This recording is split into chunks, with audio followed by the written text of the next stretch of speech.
Nigeria by bringing the northern and southern regions together in the now infamous Nigerian amalgamation of 19 controllable southern region to the much larger northern region. The British government was better able to implement its policy of indirect rule, as the amalgamation essentially gave dominion over the entire country to the northern elites, who were significantly less rebellious and generally more amenable to British interests. It is also worth noting that from 1914 onwards, the British adopted a practice of placing northerners in key leadership positions within the colonial administration. Despite being generally better educated, southerners were more often than not limited to managerial and executive roles within the colonial apparatus. When the struggle for Nigeria's independence began to take shape, it was mainly Yoruba and Igbo intellectuals such as the political activist Funmi Ransome Kuti and the renowned jurist Jaja Wachukwu that led the fight for Nigeria's sovereignty. According to some historians, many of the northern elites were not at all welcoming to the idea of an independent Nigeria, as they feared that independence would mean losing the privileged positions that they had enjoyed under the colonial structure.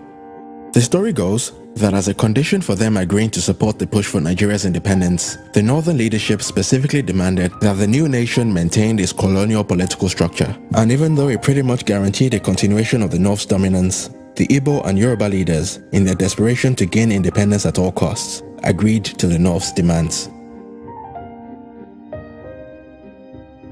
And so upon its independence on the 1st of October 1960, the Nigerian state was divided into 3 geopolitical regions, in which a disproportionately large northern region was united with 2 smaller eastern and western regions.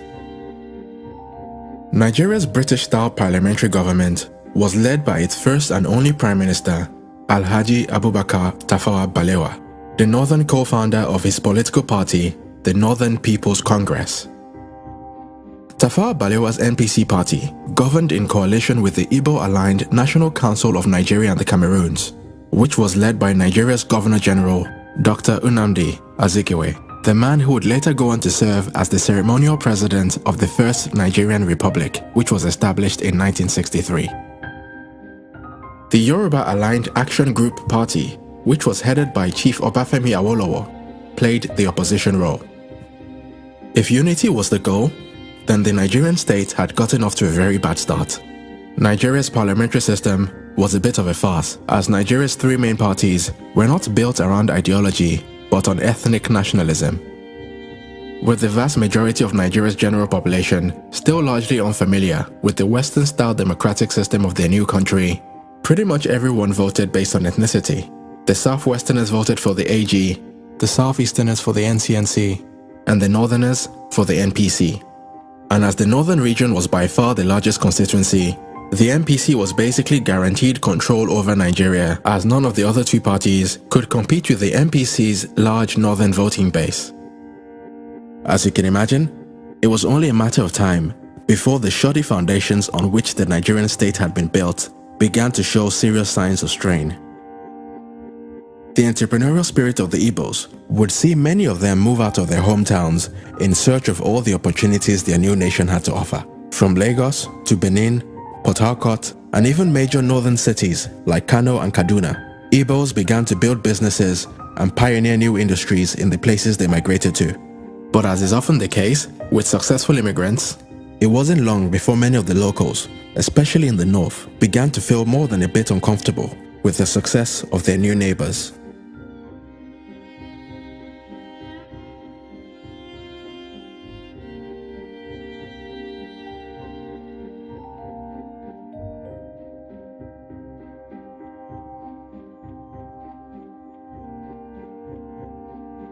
One thing I've noticed, Premier, while I've been here, is that Northerners seem to have, I might almost call it, obsession about the Igbos.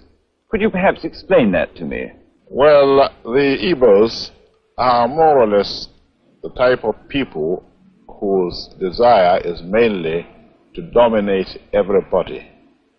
If they go to a village, to a town, they want to monopolize everything in that area.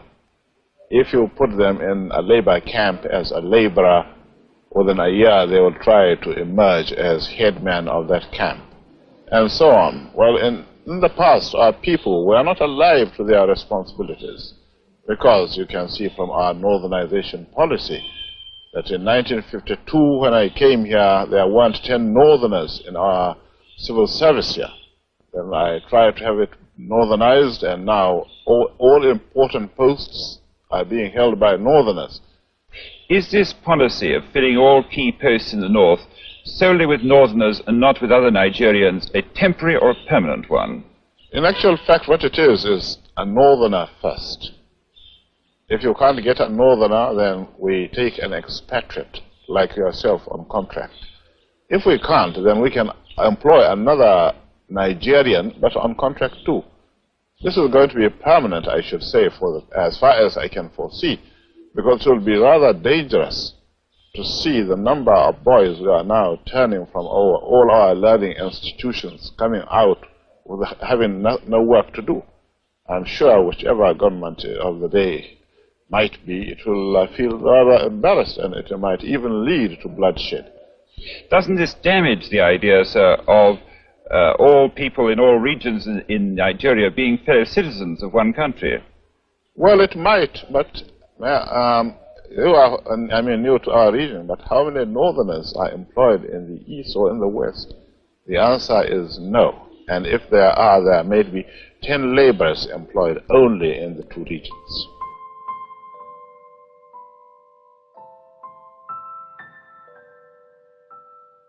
It was against this backdrop of rising anti-Igbo sentiment in the north that the chain of events that ultimately led to the Civil War would begin to unfold.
I am Jennifer Obadea, and this is News Hour on Some TV.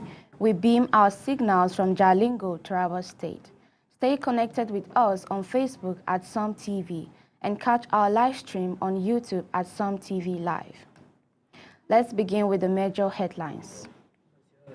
Thwarted Nigerian COP exposes military divisions, but highlights strengthened security and institutional resilience. Ohanaeze Ndigbo Youth Council urges residents to ignore IPOB sit at home while Anambra Police intensifies security ahead of Monday directive. Southern Kaduna Christian leaders call for protection of worship centers and rescue of abducted worshippers as 80 escape and 86 remain captives in Kurmi Wali. Now the news in full. To begin with, the thwarted COP in Nigeria, confirmed by Defense Minister General Christopher Musa, highlights persistent divisions within the military and security force. The plotters' targeting of the minister show their audacity, while their failure reflects stronger intelligence and institutional resilience. Swift arrest, Interpol investment, and preventive measures signals lesson learned. Addressing grievances, strengthening civil-military relations, and modernizing command oversight are vital to safeguarding democracy, national unity, and public trust in Nigeria's security institutions.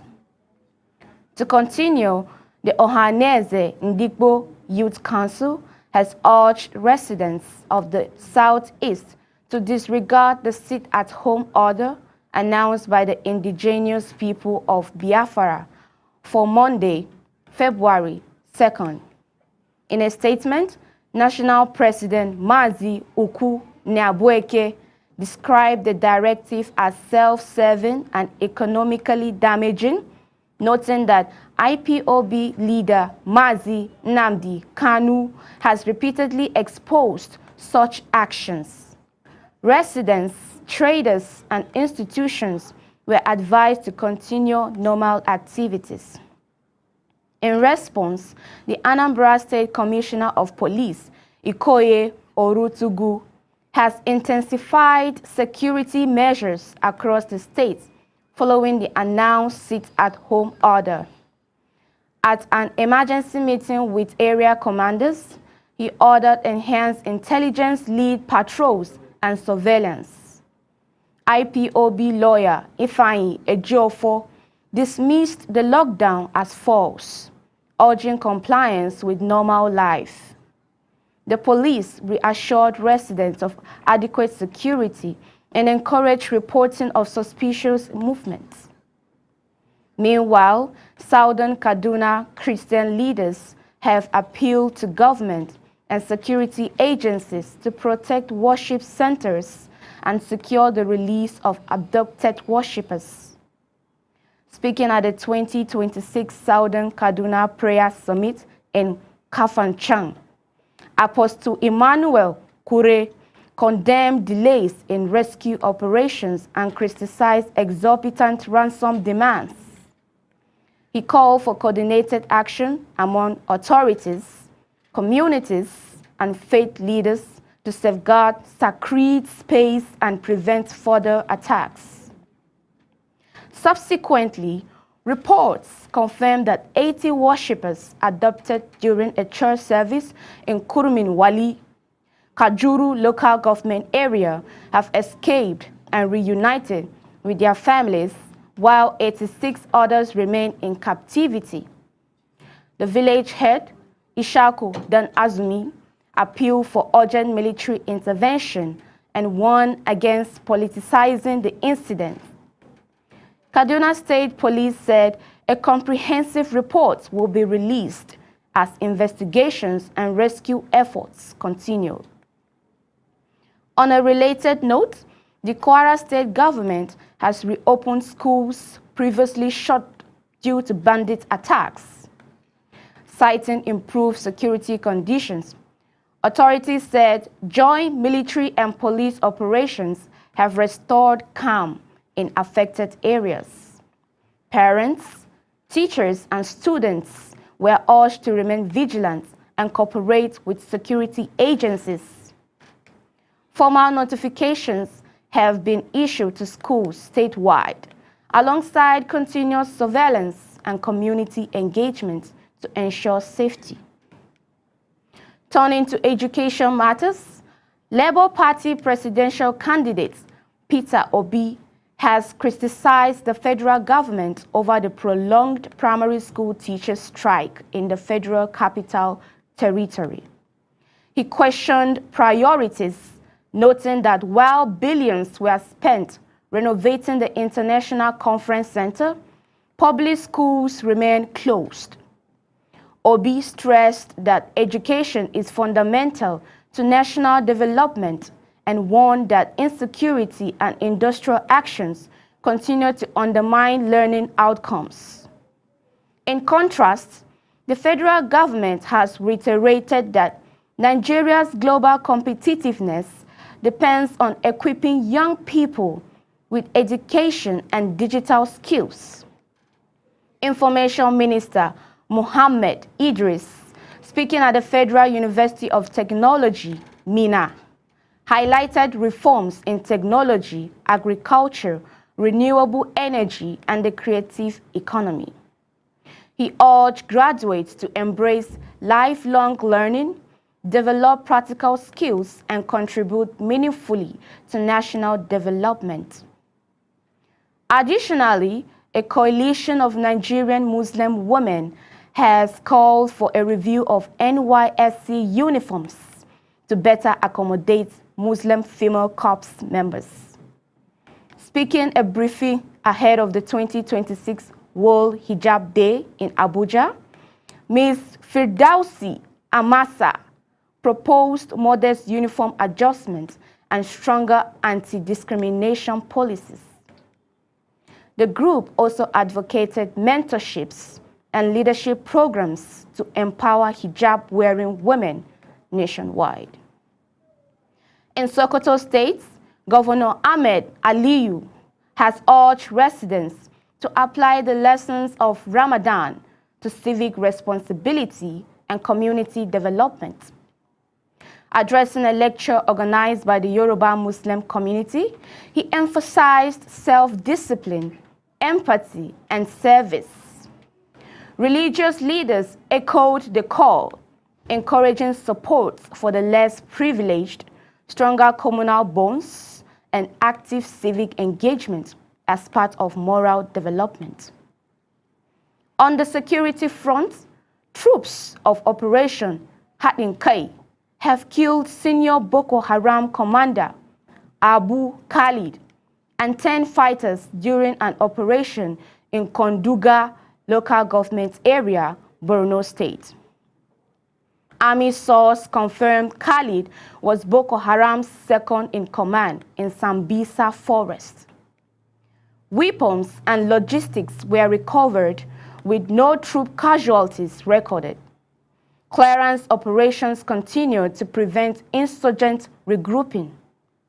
Similarly, the Edo State Police Command has arrested 13 suspects for kidnapping and vandalism while rescuing 3 adopted victims across Esan West and Owan West local government areas.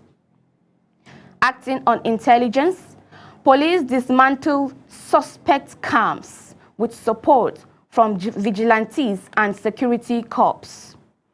Items recovered include an excavator and mobile phones. Authorities urge public operation in safeguarding lives and infrastructure.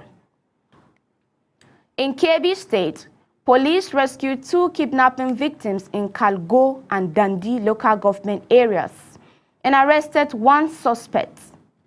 Collaboration with vigilante groups ensured swift intervention, while a rapid response forced kidnappers to flee in Dundee.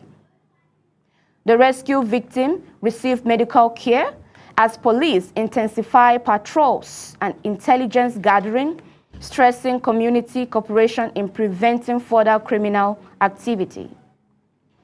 Meanwhile, the Ebonyi State Police Command arrested 10 suspects over the killing and beheading of 4 persons in Okporojo village, Edda local government area, linked to a land dispute. The attack resulted in deaths and property destruction. Tactical units have been deployed to investigate, with police vowing to prosecute those responsible and restore order in the affected communities. Also, the Zamfara State Police Command apprehended 21 illegal miners in Zurmi and Maradun local government areas during joint operations. Despite the lifting of mining bars, illegal activity persists, contributing to insecurity and revenue losses. The suspects are under investigation by the Task Force on Illegal Mining as authorities intensify enforcement and regulatory oversight. In Akwa Ibom, Police recovered 415 live cartridges from a commercial bus along the Calabar-Itu highway, arresting suspects linked to the consignment. Investigations are ongoing to trace the source and intended recipients. The police command said the seizure underscored the importance of proactive intelligence-driven policing in maintaining public safety and enforcing the rule of law. On infrastructure protection, the Nigerian Communications Commission and the Nigerian Security and Civil Defense Corps warned contractors against damaging fiber optic cables during construction. Officials said infrastructure now qualifies as critical national information infrastructure, with offenders facing prosecution. Contractors were urged to verify fiber roads and coordinate with telecom operators to protect Nigeria's digital economy. In legal development, the federal government will arraign suspects linked to recent killings in Yelwata, Benue State, before the Federal High Court, Abuja, on February 2, 2026. The Attorney General's office said investigations were thorough, reaffirming the administration's commitment to justice, interagency coordination, and the protection of lives and property nationwide. Politically, Labour Party candidate Peter Obi has again criticized ongoing public sector strikes, warning of their disruptive impacts on education and essential service. His remark contrasts with government initiatives on digital and vocational skills, reflecting broader debates over national priorities, service delivery, and sustained investment in human capital development. In Kano State, the Commissioner for Women Affairs, Hajia Amina Sani, has defected from the NNPP to the APC, citing alignment with the Kano First ideology. The move followed earlier defection by lawmakers and council chairpersons. Officials says the shift is aimed at strengthening governance, stability, and enhancing development programs. Elsewhere, the Ogun State government reaffirmed that the oil well on Eba Island falls within its jurisdiction, dismissing claims by Ondo State. Officials cited historical records and federal approvals, urging restraints and warning against misinformation. Ogun reiterated its commitment to peaceful coexistence, legal processes, and cooperation with federal authorities. In Plateau State, the chairman of Bokos local government area suspended mining activities and imposed a curfew in parts of the council following deadly attacks on miners. Residents were urged to comply with restrictions as authorities work with security agencies to restore peace and prevent further violence. On accountability, the House of Representatives Public Accounts Committee resolved to clear the backlog of federal audit reports from 2023 to 2025. Chairman Bamidele Salam said delays undermine oversight. A retreat in Ghana focused on capacity building and stakeholder engagement to strengthen fiscal discipline across government institutions. In recognition of service, prominent Nigerians, including the National Security Advisor and several governors, received honorary doctorates from Madibo Adama University, Yola. The university cited their contributions to national development, while the Adamawa state government announced plans to improve institutional infrastructure and academic facilities. Turning to disasters, a fire outbreak at New Mile 3 along the Gombe-Yola Road destroyed shops and roadside businesses, causing losses worth millions of naira. No casualties were recorded. Emergency responders and community volunteers contained the blaze, preventing it from spreading to nearby fuel stations. Similarly, a late-night fire gutted office at the Kwara State College of Education, Ilorin, destroying documents and stored materials. Swift action by the State Fire Service prevented the fire from spreading to academic buildings. Preliminary findings suggest the blaze may have originated from burning undergrowth.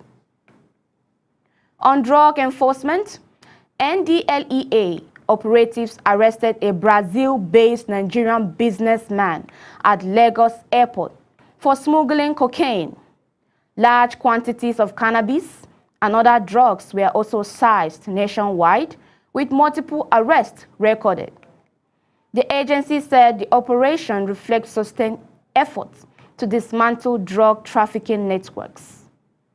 We will now take a brief message from our sponsors. Do stay tuned. We'll be right back.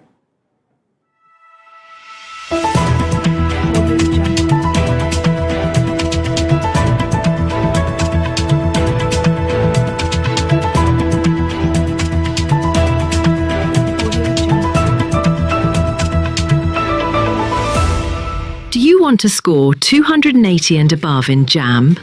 At Taraba Business School, we can make your dream come through. Register now for our JAMB and CBT training. Intensive JAMB and WACE coaching classes with experienced teachers is ongoing. You will also be trained on computer-based training, CBT. Visit Taraba Business School today. We are located opposite Civil Service Commission, 183 Hamarua Way, Jalingo, Taraba State. You can call the following numbers for inquiries: 080 602 69140, 070 634 28464, 080 606 60861.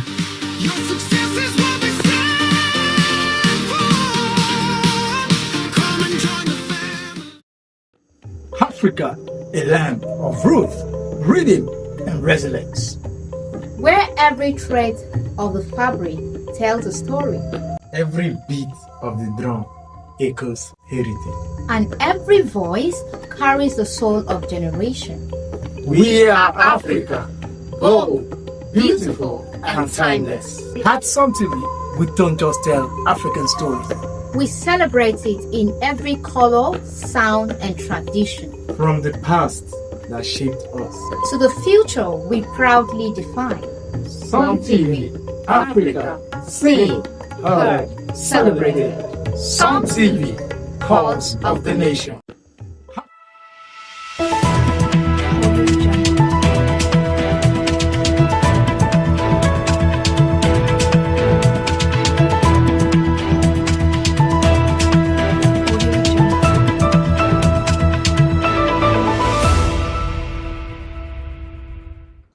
Welcome back.